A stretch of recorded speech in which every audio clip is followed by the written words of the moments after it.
Olá, professores, tudo bem? Bom dia, ou boa tarde, ou boa noite, né? Meu nome é Luiz Henrique Bezerra, eu tenho 43 anos e vou falar um pouco sobre a minha formação. Eu sou professor atualmente, né? Leciono filosofia e história para alunos do sexto ano do ensino fundamental 2, sexto até o nono do ensino fundamental 2, e para alunos de primeiro e segundo ano de ensino médio. Então eu tenho 3 aulas semanais de história com eles e uma aula semanal de filosofia com cada turma, tá? A escola que eu trabalho atualmente é uma escola particular e que ela entende que a filosofia ela é importante para a formação do jovem desde o início do Fundamental 2. Utiliza o sistema SAS de ensino. É uma escola aqui de Cajamar chamada de Rodrigues Lima. Bom, para que eu possa lecionar, eu preciso ser licenciado, né? E tenho licenciatura em filosofia em primeiro lugar e em história depois. Sou licenciado tanto em filosofia quanto em história. Filosofia e história são formações de paixão. Eu não era professor até 5 anos atrás. E aí aconteceu uma reviravolta na vida e hoje eu sou professor. Bom, apesar de ser licenciado há muito tempo já, tá? Eu iniciei a minha carreira como empregado aprendiz da General Motors do Brasil. Então, minha carreira começou no dia 5 de agosto de 1995, eu não tinha nem 15 anos de idade ainda. E eu entrei no Senai Almirante Tamandaré, cursei mecânica de automóveis, me formei em mecânica de automóveis e, ao mesmo tempo, no período de férias, eu ia estagiar dentro da General Motors.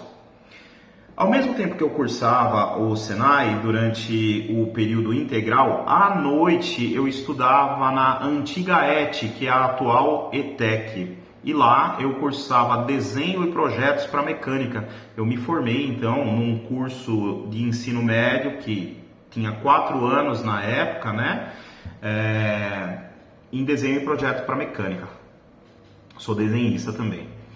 E aí depois eu deveria, se eu fosse seguir o fluxo natural das coisas, eu cairia certamente na área de engenharia. Mas eu era apaixonado por filosofia e achava que a vida podia acabar a qualquer momento naquela época. Decidi entrar e fazer a minha paixão, que era a filosofia.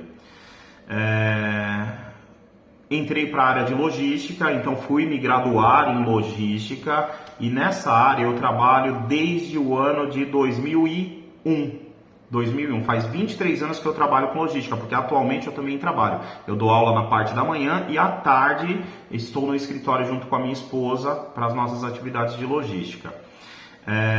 Então eu tenho tecnologia em logística e uma pós-graduação MBA em gestão estratégica de negócios e um curso de extensão universitário em logística para o comércio exterior. E essa, na Universidade Federal do Grande ABC, é minha primeira pós-graduação em educação e que, por sinal, está sendo uma pós-graduação muito enriquecedora, além de desafiadora, enriquecedora. Bom, com relação à apresentação, né, das ideias que estavam relacionadas na minha atividade número 1, onde nós falamos da prática docente e trabalhamos em cima daquele texto, principalmente da Isabel Alarcão, que tratava sobre o Donald Schoen e a importância do Donald Schoen, né?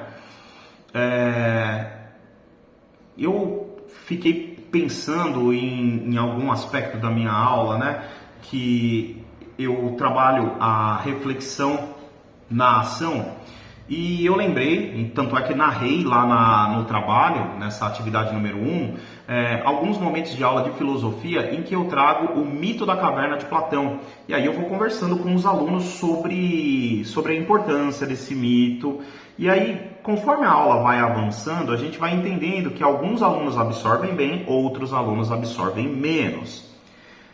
Nesse momento eu começo a me perguntar, bom, o que eu posso fazer? O que eu posso fazer de diferente? Ou seja, enquanto eu estou lecionando, eu estou observando como é que eu posso fazer para que o entendimento chegue minimamente para todo mundo. E de preferência que eles atinjam plenamente o objetivo da aula, ou os objetivos da aula. O grande desafio é que todos os alunos possam se apropriar do conteúdo. Então, fazendo uma reflexão na ação, eu acabo entendendo e trazendo um amiguinho. E aí, como é que você está entendendo isso? O que você não entendeu? Não entendeu absolutamente nada? Peraí, vamos fazer um teatrinho? Então, chamo, às vezes, um aluno que entendeu bem o que está sendo pedido e um aluno que ainda não entendeu totalmente. E eu fico no meio também, junto com eles. Então, eu sou um dos 3 acorrentados no exemplo do mito da caverna. E aí, no fundo da sala, a gente fala, olha, tá vendo? Ali estão sendo projetadas as sombras, né? O que você acha que é aquela sombra? E a gente sempre vai falar do conceito de doxa, do grego antigo, né? Ao contrário da aletheia, da verdade absoluta, do desvelar. Então a gente fica ali fazendo uma brincadeira com os alunos, tentando entender ou tentando descobrir o que significa aquela sombra que está sendo projetada na parede, mas o aluno vai entender que aquilo não é a verdade das coisas e que se ele quiser descobrir a verdade das coisas, ele vai ter que sair da sala de aula para buscar a realidade em outro lugar. E que ao observar essa realidade, ela é dolorosa, porque eu estava confortável com aquilo que eu pensava ser a verdade. Geralmente, professores, quem sai da sala de aula para olhar o ambiente externo e ver a verdade das coisas é o aluno que menos estava entendendo, que parecia ou que demonstrava menos estar entendendo. Então, neste momento, de acordo inclusive com Tardif e Raymond, eu também consigo entender que dos saberes do professor, este é um saber que eu trago das minhas formações anteriores, quando eu tinha a idade desses alunos. Então eu sempre me coloco no lugar deles, falando, poxa vida, quais eram as minhas dificuldades quando eu tinha essa idade? Minha cabeça estava onde quando o professor de história, por exemplo, estava dando uma aula, ou quando o professor de matemática estava dando uma aula? Nesse momento eu quero trocar de posição com ele, porque eu preciso entender como ele compreende as coisas, como ele aprende as coisas, para que a aula seja de verdade, uma aula inclusive que contemple todas as pessoas. Então, ao mesmo tempo que eu faço uma reflexão na ação, conforme proposto por Donald Schoen, eu também tenho a ideia de que esse saber, ele é proveniente das minhas experiências anteriores, experiências na profissão também, tá? Experiência de saberes que são provenientes anteriores e também essa segurança de estar na sala de aula e poder conduzir. Aí nesse aspecto é um outro saber da minha experiência profissional, que me permite, né, ter a segurança de trabalhar esses elementos e improvisar na sala de aula para que os alunos possam atingir o entendimento final. Então, trabalhei esses 3 elementos lá na primeira atividade, atividade 1. A reflexão na ação, os saberes que são provenientes da formação escolar anterior e também saber proveniente da minha experiência profissional. E professores, para falar com relação à atualidade, né, também que é um assunto da formação dos professores, que como eu disse para vocês, eu sou professor há apenas 5 anos, apesar de ser licenciado há mais de 10 anos, somente há 5 anos que eu sou professor. E é muito curioso a profissão de professor.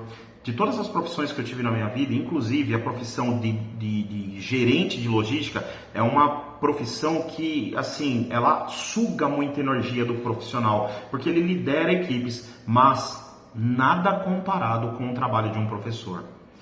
O trabalho do professor ele é muito delicado e muito pouco remunerado e também valorizado. Então, quando eu assisti aquela palestra do professor Antônio Nóvoa, Desafios do Trabalho e Formação Docente no Século XXI, ou Formação dos Docentes no Século XXI, em primeiro lugar, eu comecei a olhar e observar outras estatísticas, né? Assim, estatísticas que dizem o seguinte, por exemplo, na cidade de São Paulo, Quanto mais afastado do centro a escola pública for, menor o número de professores licenciados. Ora, se não tem professor licenciado, significa dizer que o profissional que está lá, ele não tem uma licenciatura, ou seja, ele não foi treinado ou não recebeu as instruções necessárias para entender a didática, psicologia, pedagogia, como tratar um aluno em sala de aula, como abordar os aspectos do entendimento, essa preocupação 360 graus com o aluno, entender se ele está alimentado, o que falta para ele, e que apesar de tudo isso, seria importante que o aluno se apropriasse do conhecimento para que ele pudesse se colocar de uma maneira mais digna na sociedade por meio do conhecimento. Porém, se nós não conseguimos formar positivamente, formar criticamente o profissional que vai dar aula, por exemplo, lá em Engenheiro Marcilac, no extremo sul da cidade de São Paulo, que formação nós devemos esperar deste educando, né? Desses alunos que estão naquela região. E aí a gente entende um outro aspecto também. Por que muitos professores estão abandonando a carreira? Olha só, nós estamos falando de desafios do trabalho docente do século XXI. E isso não é uma coisa só de Brasil, né? A importância é tão grande que nós observamos um pesquisador, um professor português, ou seja, a Europa também está preocupada com isso. Então, teremos um êxodo profissional de licenciados, um êxodo muito grande de profissionais. E depois, o que vai sobrar? Quem é que vai cuidar da educação? Serão os profissionais de notório saber? Esses que não têm em sua bagagem a psicologia, que mais? A didática de ensino. Como é que eles vão preparar os alunos para o futuro se nem este professor está sendo preparado? E os cidadãos ou os indivíduos que fazem uma pesquisa antes para entender, por exemplo, qual é o salário de um professor, eles vão investigar o seguinte: quanto que eu vou investir na minha faculdade e quando é que eu vou ter o dinheiro desse investimento de volta, quando eu me tornar um professor. E aí ele vai se deparar com uma carga de trabalho, que ele leva trabalho para casa, que ele quer sempre fazer melhor pelo aluno dele. Porém, a contrapartida, ela não é justa. O professor ele vai receber ali algo em torno de 18 a 22 reais para cada hora aula trabalhada, que mal vai dar para pagar um aluguel, que mal vai dar para ele se colocar como um cidadão com dignidade no dia a dia. E aí, a profissão professor, ela vai perder muitas boas pessoas, muitas pessoas vocacionadas, porque a estrutura econômica ela não viabiliza a vida de um professor.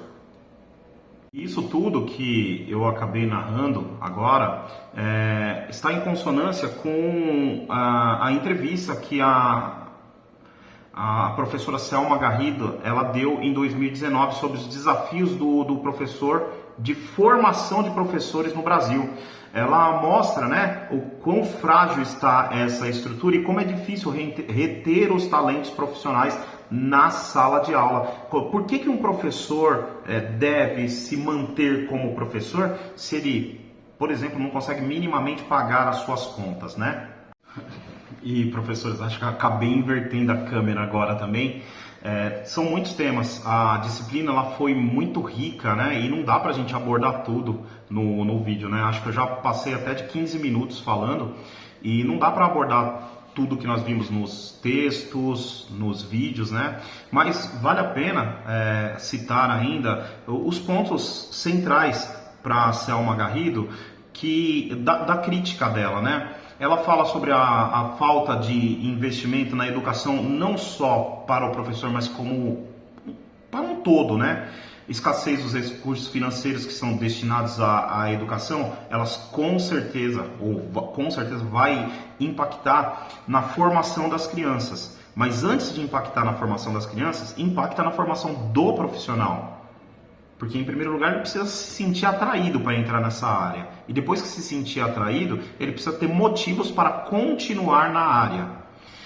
Bom, a estrutura das escolas que a gente vê, e principalmente o que tem acontecido, estado do Paraná, por exemplo, há um índice de incerteza muito grande sobre a gestão dessas escolas públicas, que ficará a cargo, por exemplo, da estrutura privada, né? Como que isso vai ser feito? Que tipo de sensação o professor, ele está passando neste momento? Então, o que este professor planeja para o futuro? E o plano de carreira? Não existe plano de carreira para um professor, né? E aí a gente vê em São Paulo, por exemplo, propostas para ensino cívico-militar. Esse tipo de proposta, ele tira a capacidade de reflexão não só do professor, como também do aluno, e vai refletir nele também, no aluno. Então, o que a gente vê é que não haverá liberdade de educação, mas sim uma educação com base em doutrinação.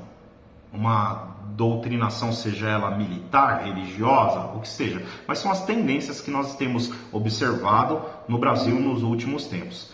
Vemos uma escassez de professores, por conta da falta de reconhecimento profissional para os professores, uma destruição muito grande da estrutura de ensino, né? E em contrapartida, o que a gente vê, e que conforme alerta também a professora Selma Garrido, é a mercantilização, não só do ensino superior, mas também do ensino